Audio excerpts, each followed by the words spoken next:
It is often treated as morally self-evident, as though reproduction requires no ethical justification beyond instinct or cultural expectations. Yet, bringing a child into existence is not a neutral act, because it imposes life. It imposes life with its suffering, its uncertainty, its illness, and eventual death on someone who cannot consent. As David Banneter once observed, he says we cannot consent from those who will be brought into existence, and this is a morally significant fact.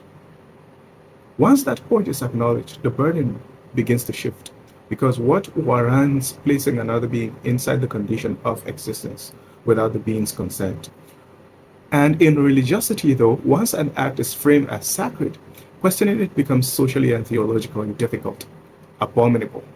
Yet, these same traditions acknowledge that suffering is not an aberration but a structural feature of existence. We are born into wars, into famine, into abuse, into diseases, into systemic injustices. So, if suffering is structurally embedded in existence, and even God does not even prevent it at all, then the ethical stakes of imposing existence on a non consenting being becomes even sharper.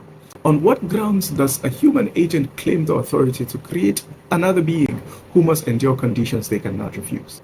Banneter's asymmetry principle highlights that the absence of suffering is good even if no one experiences it, whilst the absence of pleasure is not bad unless someone is deprived of it.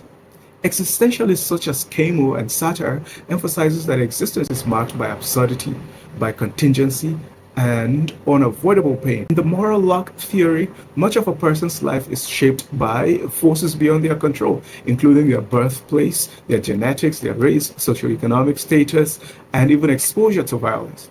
Procreation therefore imposes a life whose risks are determined by luck rather than by agency. Phenomenology adds another dimension to the argument, because Levinas argues that ethics begins with the vulnerability of the other, but procreation creates an other who must bear vulnerability they never chose in the first place. To create a child is to create a being exposed to illness, to injury, to trauma, to death without the child's consent. Child is a separate consciousness inheriting consequences they did not choose. The emotional benefit sits with the creator, whilst the existential risk sits with the created. Reproduction can therefore become a self-serving act without being malicious.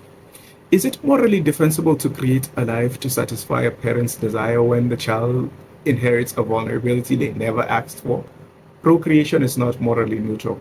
It is an immense act with irreversible consequences for someone who cannot choose it.